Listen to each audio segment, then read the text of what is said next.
ससुराल में देवरानी जिठानी की पहली गर्मी।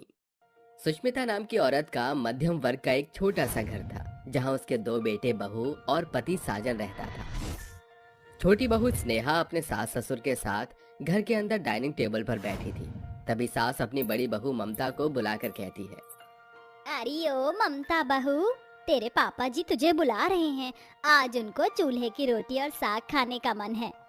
जरा हम सबके लिए वो बना दे। और हाँ, मुझे तो चूल्हे पर बनी आलू की भुजिया खानी है, मुझे वो बना दियो। वो सब तो ठीक है माँ जी, पर आपने मुझे 2 घंटे पहले अपने कपड़े दिए थे, वो सब मैं बाहर धूप में धोकर आई हूँ। मेरी हालत खराब है। देवरानी जी से कह दो, वो बना देंगी आज दोपहर का खाना। मैं क्यों बनाऊं? आपसे बोला है ना माँ जी ने, तो आप ही बनाओ। हाँ बहू, वैसे भी मुझे तुम्हारे हाथ की पसंद है। अब तुम इस घर की बड़ी बहू हो तो घर के काम तो करने ही पड़ेंगे। वैसे भी छोटी बहू को इतने अच्छे से चूल्हे पर पकाना आता नहीं है। सुन लिया ना बहू, अब जा जाकर खाना बना। जी माँ जी, थोड़ी देर दीजिए, मैं भी खाना बनाकर लाती हूँ। ये कहकर पसीने में लथपथ ममता आंगन में जाकर लकड़ियां डालकर चूल्हे को जलाती है। जहां खाना बनाने के समय उस पर कड़कती धूप पड़ रही थी। फटाफट से वो दोनों सब्जियां काट कर बना देती है। फिर उन सभी को खाना बार बार आकर परोसती है और चूल्हे पर रोटियां बनाने के लिए बैठ जाती है। तभी कूलर की हवा का मजा लेते हुए साजन कहता है। बहू, जरा और साग दे, मुझे बहुत भूख लग रही है। और हाँ, रोटी भी ला घी चुपड़ कर। और हाँ, मुझे भी और रोटी चाहिए जेठानी जी। जरा जल्दी जल्दी हाथ चलाइए, क्या धीरे धीरे काम कर रही हैं आप? आहा, क्या मजा आ रहा है ठंडी हवा खाने में। हाँ हाँ, बना रही हूँ। तभी रोटी चूल्हे पर बनाते वक्त ममता का हाथ जल जाता है और वो कहती है। आह, इसको भी अभी जलना था। वैसे ही माँ जी पापा जी का खाना बनाना है। देवरानी जी तो कोई भी काम नहीं करती, सारा काम बस मैं ही करूँ। ऊपर से इतनी कड़कती धूप में इन्हें चूल्हे की रोटी खानी है, खुद तो कूलर की हवा में बैठे। क्या करूँ, किसी को कुछ कह भी नहीं सकती। इस तरह ममता उन सबको चूल्हे की बनी रोटी सब्जी खिला देती है। ममता जैसे ही आराम करने जाती है तो सुष्मिता जानबूझकर उसे अपने पास बुलाकर कहती है। अरे ओ ममता, गर्मियों का मौसम आ गया है, ये तो तुझे पता ही है। फिर तुम दोनों की इस ससुराल में पहली गर्मी है। तुझे पता तो है ही हमारा घर कैसा है, छोटा सा है। तो खुद को गर्मी से बचाने के लिए कुछ ना कुछ तो करना ही होगा। तो जाकर बाजार से 1-2 किलो नींबू ले आइयो, और रोज हम सबको नींबू पानी सुबह शाम बना कर देना, समझी? ठीक है माँ जी, मैं शाम को बाजार से ढेर सारे नींबू ले आऊंगी। शाम को नहीं, अभी जाना है। शाम तक तो सारी सब्जियां, सारे नींबू छट जाएंगे, तो क्या खराब लाएगी? तुझे पता है ना नींबू कितना बिकता है इस समय, तो तुझे अभी जाना पड़ेगा। पर माँ जी, अभी तो मैंने कपड़े धोए हैं, खाना बनाया है। गर्मी से मेरी भी हालत खराब हो रही है और खाना भी नहीं खाया। आप थोड़ा सा समय तो दीजिए मुझे, जिससे मैं बाजार जा पाऊँ। कुछ खाऊंगी नहीं तो बाजार कैसे चली जाऊंगी? और धूप भी तो तेज है, आप थोड़ी कम धूप हो जाने दीजिए। लगता है तुझे मेरी एक बात समझ नहीं आ रही। अभी का मतलब अभी जा। ठीक है माँ जी, मैं अभी चली जाती हूँ। सुष्मिता की बात सुनकर ममता बिना खाना खाए तुरंत खाना बनाने के बाद बाजार में नींबू लेने कड़कती धूप में चली जाती है। ये सब देखकर तो आप समझ ही गए होंगे कि बड़ी बहू को लेकर घर में सभी का व्यवहार कैसा था। वो इसलिए क्योंकि वो एक गरीब परिवार से थी। वहीं दूसरी ओर छोटी बहू घर में दहेज लेकर आई थी, जो कि बड़ी बहू को छूने भी नहीं दिया जाता था और सारा काम वो हमेशा अपनी बड़ी बहू से ही करवाते थे। छोटी बहू को कोई कुछ नहीं कहता था और उनके पति तो काम के सिलसिले में अक्सर बाहर रहते थे। इसलिए बेचारी ममता घर की स्थिति को सहती है। नींबू लेकर आते वक्त ममता का सिर थोड़ा सा चकरा जाता है और वो गिर जाती है। तभी एक औरत उसे छांव में बिठाकर कहती है। अरे बहन जी, तुम ठीक तो हो ना? लगता है गर्मी की वजह से तुम्हें चक्कर आ गया। हाँ वो तो है, कुछ खाया भी नहीं, सुबह से काम कर रही हूँ। अब सास की बात तो सुननी ही पड़ती है। हाँ बहन, मैं समझ सकती हूँ।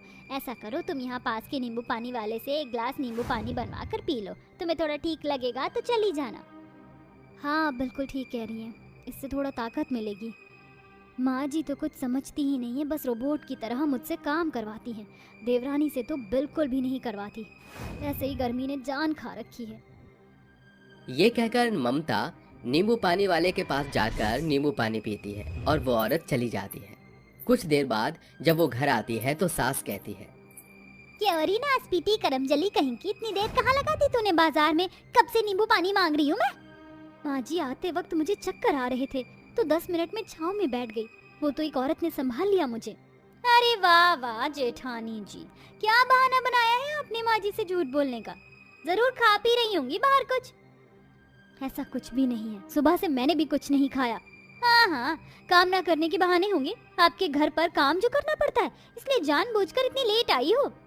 मैं तो जानती ही हूँ ऐसी है। अरे बाप रे बाप, कितनी गर्मी लग रही है, नितिन से कहकर कूलर मंगवाना पड़ेगा। बिना कूलर एसी के तो गर्मी में रहना दुश्वार है।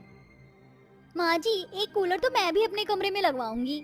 ऐसे ही वक्त गुजरता है। गर्मी के मौसम में सभी परिवार वाले ठंडे फल, आम, लीची, जूस, कोल्ड ड्रिंक सबका सेवन करते हैं। अपने अपने कमरे में कूलर लगवा लेते हैं, लेकिन ये सारी सुविधाएं जेठानी के लिए बिल्कुल नहीं थी। वो गर्मी में हाथ से कपड़े धोती, रसोई का सारा काम भी ममता संभालती, लेकिन देवरानी बस सास के साथ बातें ही किया करती थी। ससुर को भी किसी से कोई मतलब नहीं था। बेचारी जेठानी की ससुराल की पहली गर्मी काफी दुख भरी होती है। गर्मी से उसकी हालत भी खराब रहती थी। एक बार तो सास देवरानी ने उसे परेशान करने के लिए कुएं पर पानी भरने के लिए भेज दिया।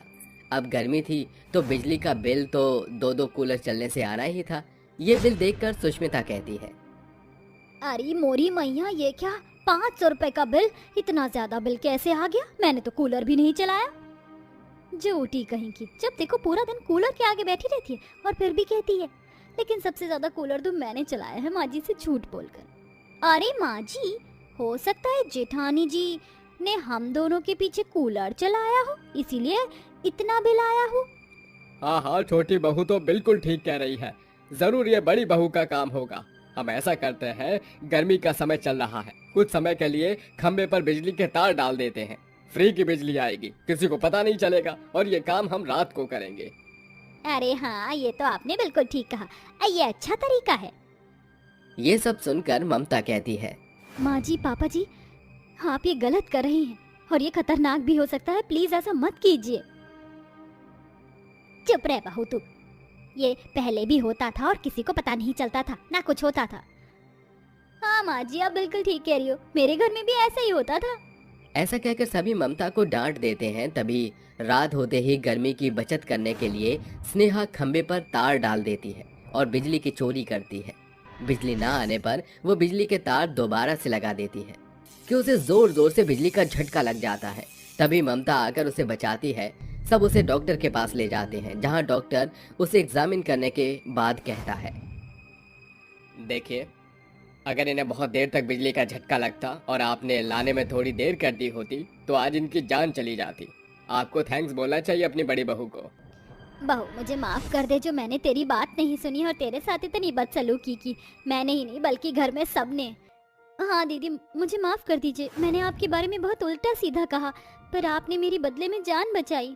अरे कोई बात नहीं, आप दोनों ने इतना कह दिया यही काफी है। अंत भला तो सब भला। इस तरह ममता के ससुराल वालों को अकल आ जाती है, जिसके बाद सब खुशी खुशी गर्मियों के मौसम को एंजॉय करते हैं और खुश रहते हैं।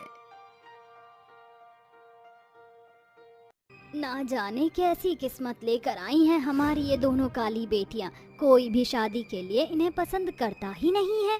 चिंता न कर शकुंतला, अरे हमारे गांव में हमारी बेटियां कुंवारी न रहावेंगी, यो हमारा वादा है थारे साथ।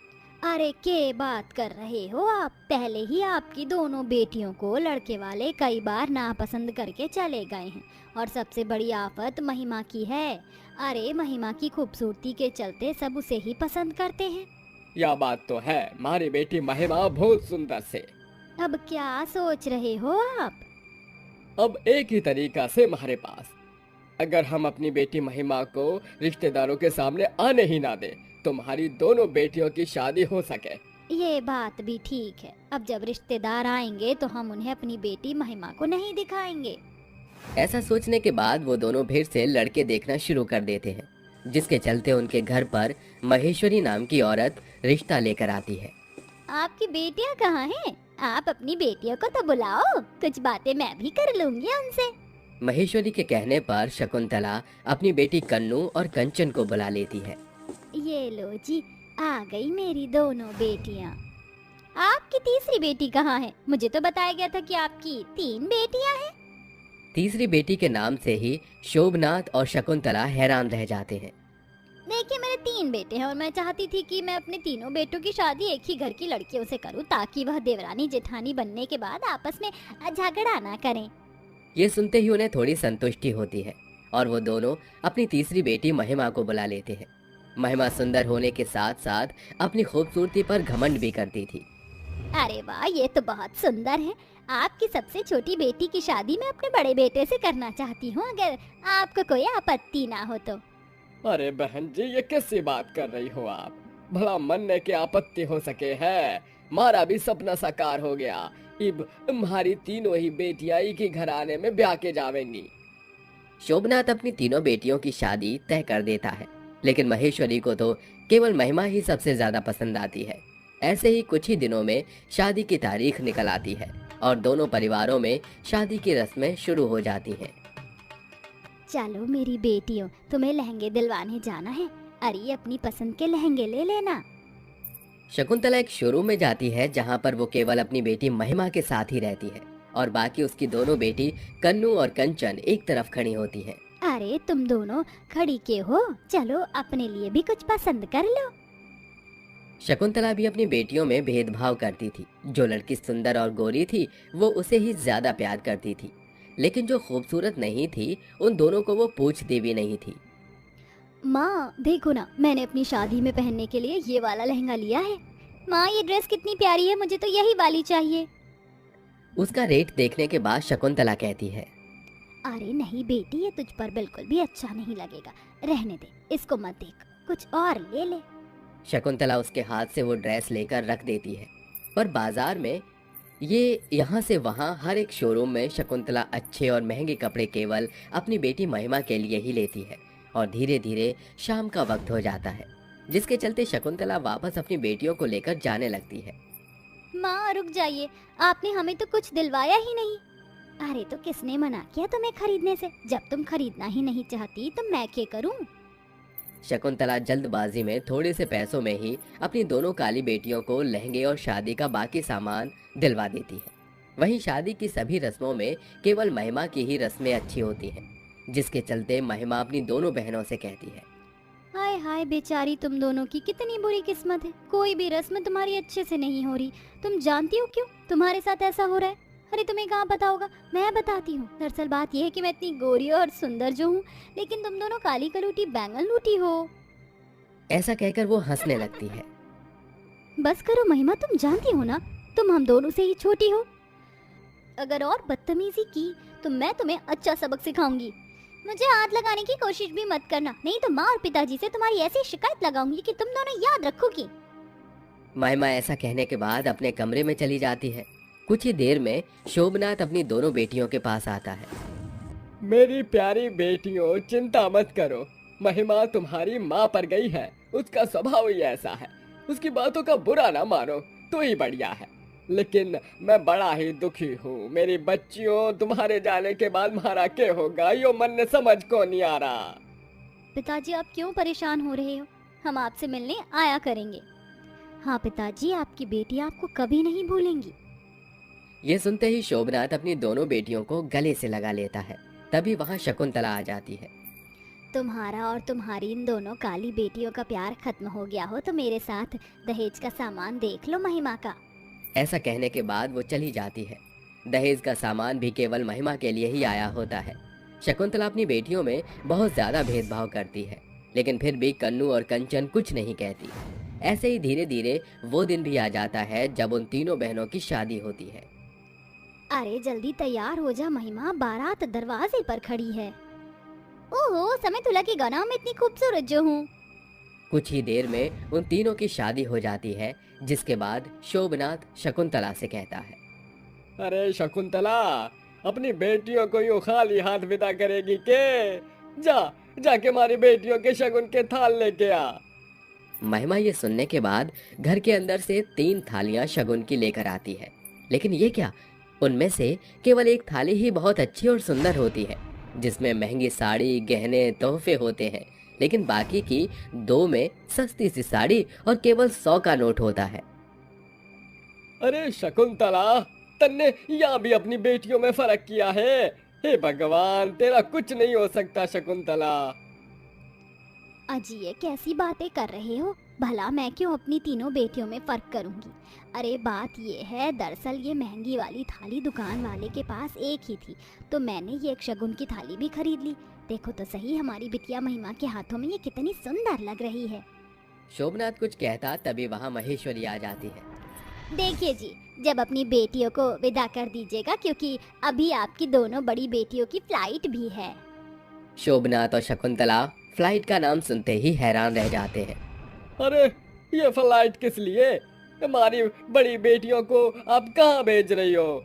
अब मेरे दोनों बेटे विदेश में रहते हैं और वहीं उनका बहुत बड़ा बिजनेस है। मैं चाहती हूँ मेरी दोनों बहू उनके साथ वहीं रहे। फिर मेरे साथ मेरी बड़ी बहू महिमा है तो सही, वो घर की जिम्मेदारियों को संभाल लेगी। ये सुनते ही महिमा के तोते उड़ जाते हैं। जितना उसे अपनी खूबसूरती पर घमंड था वो अचानक से चूर चूर हो जाता है, जिसके चलते वो अपने मन में अपनी किस्मत को कोसने लगती है। हे भगवान, इससे अच्छा तो तू मुझे भी काला ही बना देता। कम से कम इस बहाने से मुझे विदेश जाने का मौका तो मिल जाता। जहाँ कन्नू और कंचन विदाई के समय रोते हुए जा रही थीं, वो फौरन खुश हो जाती हैं और उनकी खुशी उनके चेहरे पर खिलखिला उठती है। वहीं विदाई के समय महिमा खुश तो बहुत थी, लेकिन अपनी बहनों की किस्मत के चलते वो बाद में उदास हो जाती है। ऐसे ही शादी के बाद महिमा की दोनों बहनें विदेश में अपने पतियों के साथ खुशी खुशी रहने लगती हैं, तो वहीं महिमा अपनी सास के साथ बहुत ज़्यादा बोर हो जाती है। तो इस प्रकार शोभनाथ की दो काली और एक गोरी बेटी की शादी हो जाती है।